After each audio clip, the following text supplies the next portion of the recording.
Coucou! Eh ben, je continue sur la lancée. Je viens de faire pour ce week-end et je vais faire pour cette semaine maintenant. Enfin, pour cette semaine. Pour la semaine à venir.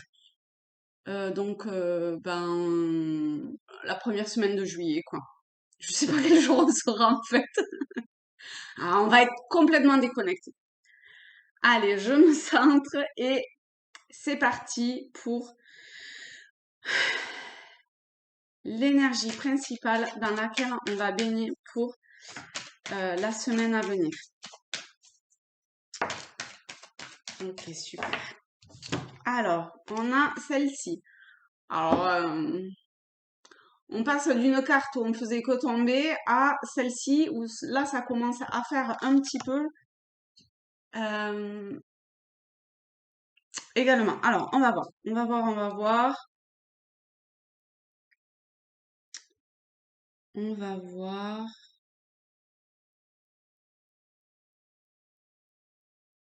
Alors là, je suis bien sur la couleur verte. Mais c'est un vert bleu turquoise. Oh, regardez. C'est trop beau en fait. Enfin, non pas que je pensais que ça allait être moche, hein, mais je trouve que c'est trop beau.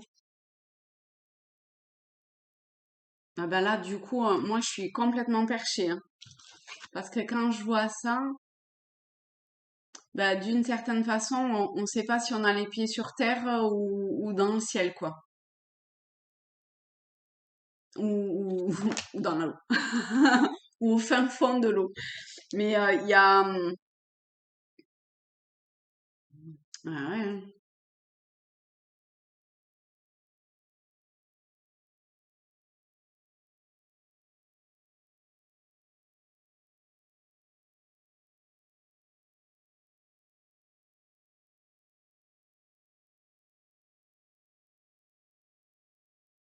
Il y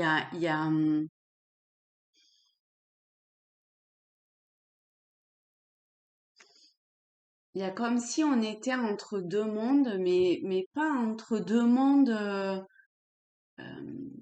Je ressens pas du tout la même chose que quand je disais on a, et pardon pour l'expression, mais le cul entre deux chaises.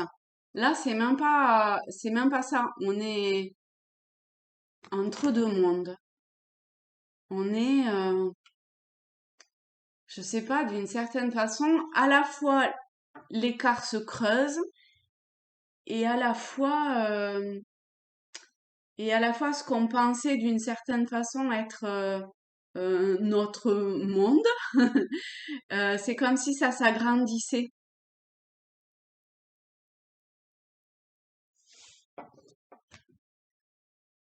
Alors, le résultat est le même, d'une certaine façon, mais peut-être que la prise de conscience est différente. Enfin, et oui, il y a quelque chose d'un petit peu différent dans le sens que comme c'est beaucoup plus, ça prend beaucoup plus enfin, de place ou d'ampleur. euh,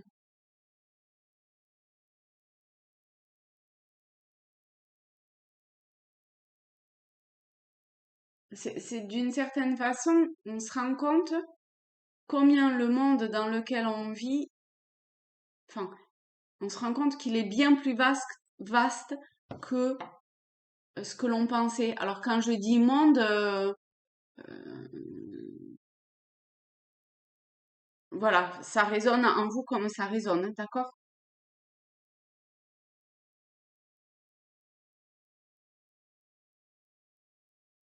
C'est comme s'il y avait besoin aussi de d'ancrer quelque chose de nouveau. Enfin, je sais pas si c'est nouveau, mais en tout cas, c'est quand même différent.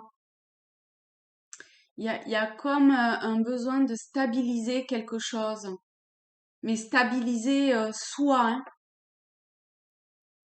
de euh, comment dire, de peut-être d'avoir une nouvelle assise personnelle, une nouvelle je sais pas si c'est positionnement ou si c'est, je sais pas, il y a quelque chose comme ça. Il y a quelque chose de très en profondeur qui se passe. De, je sais pas, j'ai ce mouvement là qui vient. Vous voyez, peut-être un retour vers soi, en soi, à l'intérieur de soi, je sais pas. Il y a,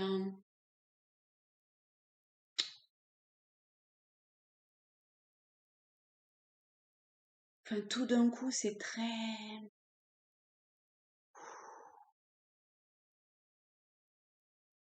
vous voyez, c'est très calme, c'est très,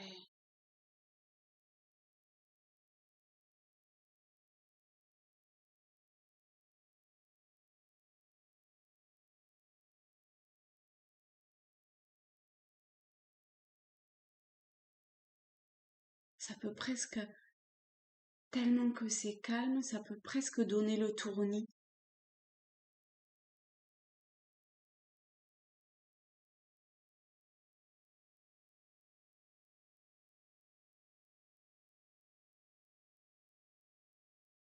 Ça, oh la vache, oh putain, ah oui, ça donne tellement le tournis que j'ai envie de vomir, quoi.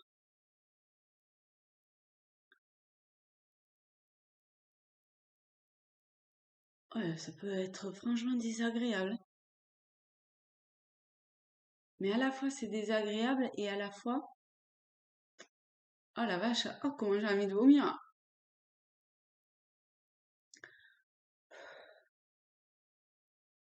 Ça prend la gorge.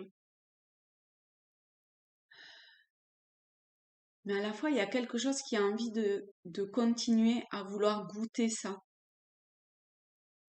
Mais, mais c'est comme si notre corps était pas très adapté à ça quand même. C'est comme si il y avait besoin de faire sortir des trucs de soi. Vous voyez?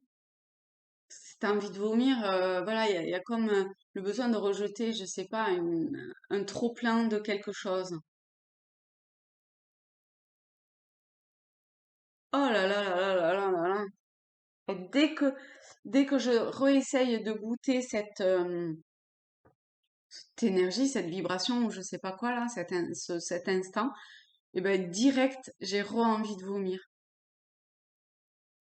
Et pourtant, c'est comme si, d'une certaine façon, il y avait quelque chose qui me poussait à y aller, quoi. Mais, oh là là, comment j'ai envie de vomir. Ah, mais c'est direct, hein. Et puis plus ça va et plus c'est rapide, cette envie de vomir. Enfin, je veux dire, quand je me reconnecte à enfin, à cet instant ou à cette vibration-là.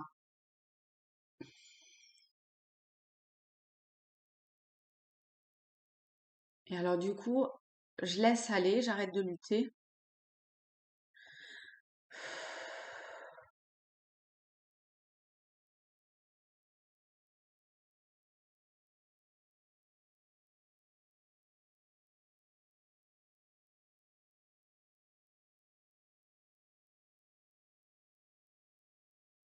Ah ben, ça veut plus.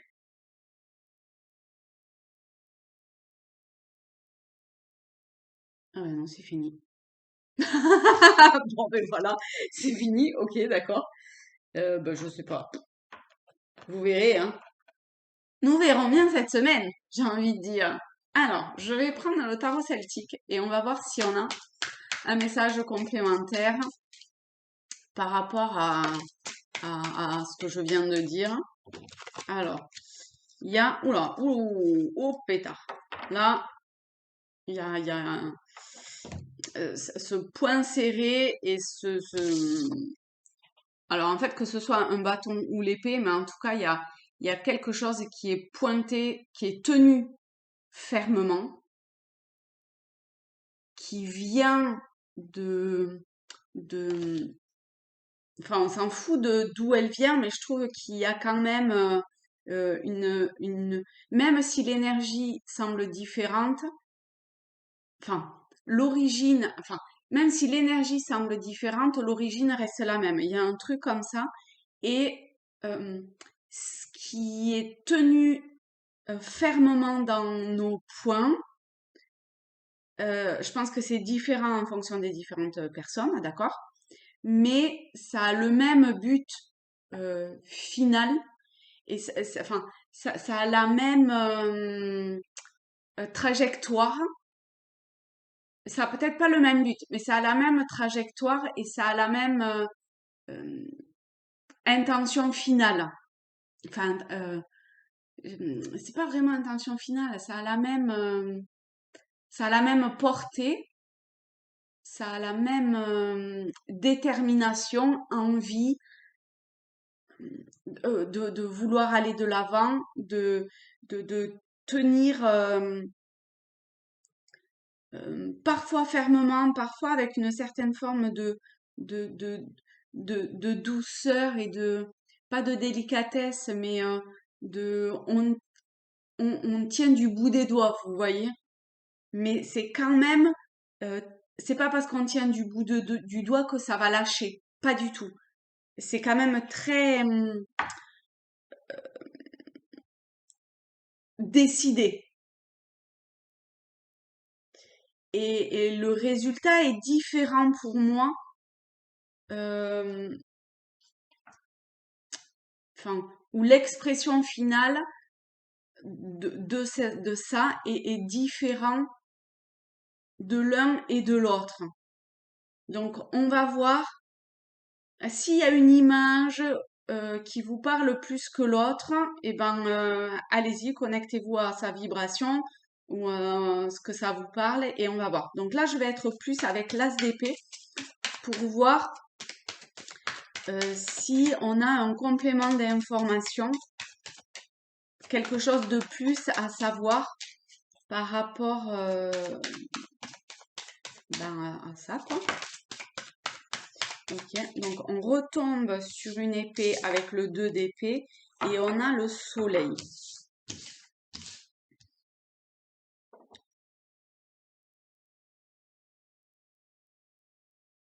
Je pense pour ici, il y a une envie forte de, de mettre la lumière sur quelque chose sur lequel on se voilait la face, sur lequel on ne voulait pas voir, sur lequel on était campé un petit peu de façon peut-être autoritaire et obtus dessus. Mais ça va vers un éclaircissement, une mise en lumière de.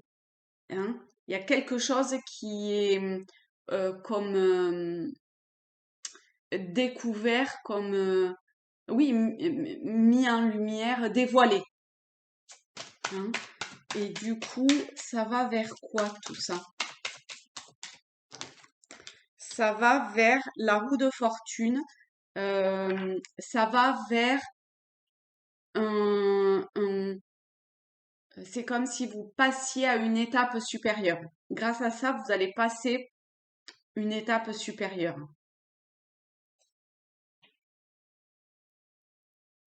Ok. Et pour l'as de bâton, alors, quelle est l'information complémentaire? Il y a la reine de bouclier. On va voir quand même avec quoi le 7 de coupe. La reine de bouclier est une femme qui est sans aucune prétention. Vous voyez, elle, elle accepte d'avoir juste ce qu'elle a parce que elle a acquis une certaine forme de connaissance qui lui permet de,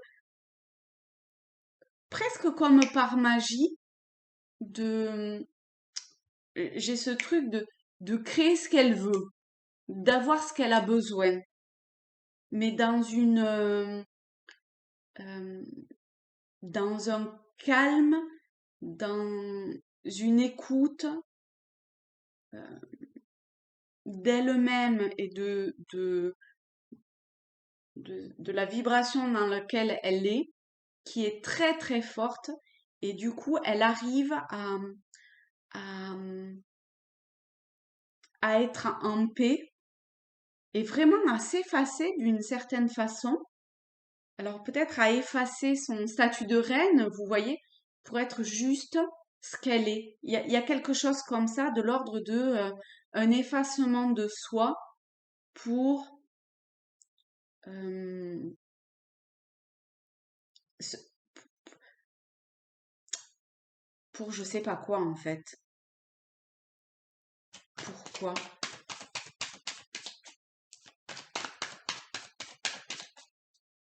Un effacement de soi pour... On a le cavalier de bouclier pour pouvoir aller de l'avant et affronter tout ce qui vient à soi. Toutes les difficultés, la solitude, la froideur, peut-être, euh, de ce qui vous entoure d'une certaine façon. En tout cas, ça peut être perçu comme ça. Et ben, il y a quelque chose de déterminé. On est sur des boucliers et pourtant je ressens une très forte. Ça aurait pu être presque les bâtons, vous voyez. Il y a une forme d'extrême connexion avec ce dragon là, parce que ce dragon, on le retrouve rouge comme ça, on le retrouve dans les bâtons, dans la suite, hein, je veux dire des bâtons.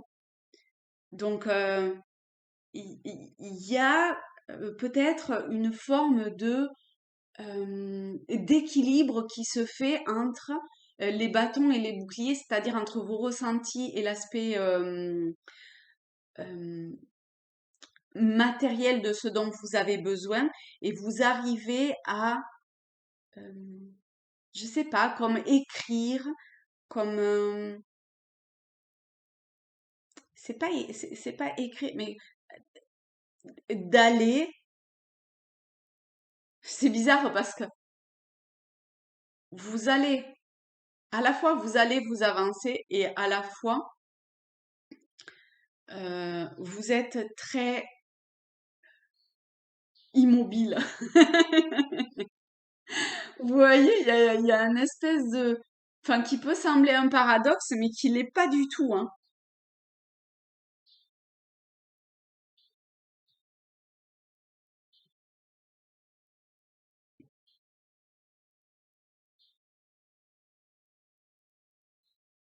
Je ressens un très très grand calme. Euh, un très grand calme.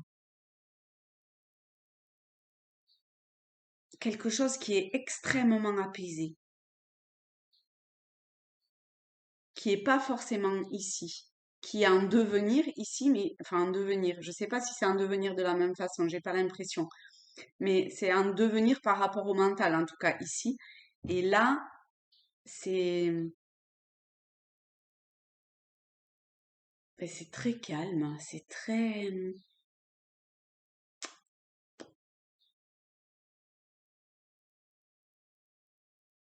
je sais pas, il y a une forme d'épuration de plein de choses, de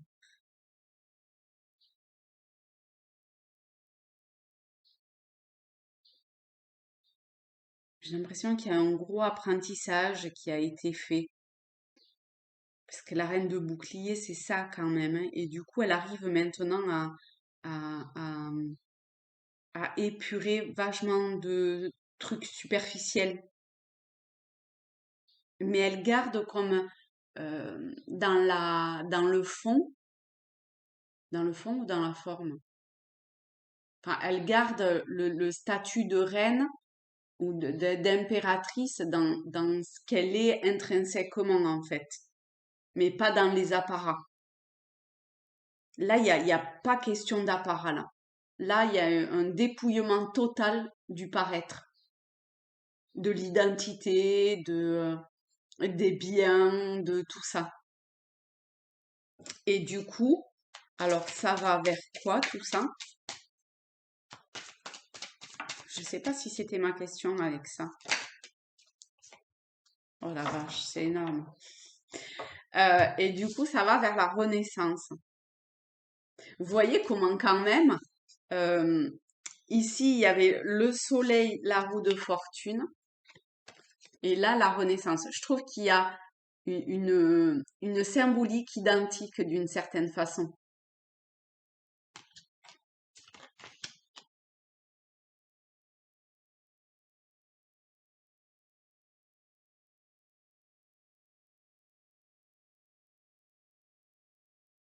Mais vous voyez, j'ai l'impression que ça pousse. Il y a quelque chose qui pousse. Il n'y a toujours pas cette barrière qui est ouverte, mais ça, le mouvement est de plus en plus fort, quoi. Je sens comme, c'est pas une pression, hein. C'est vraiment le mouvement.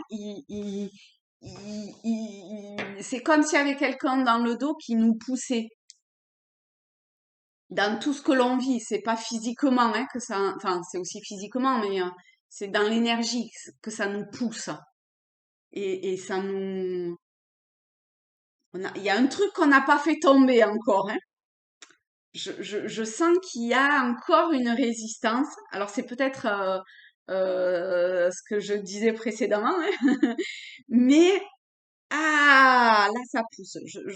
Ouais, il y a, ouais, ça pousse fortement.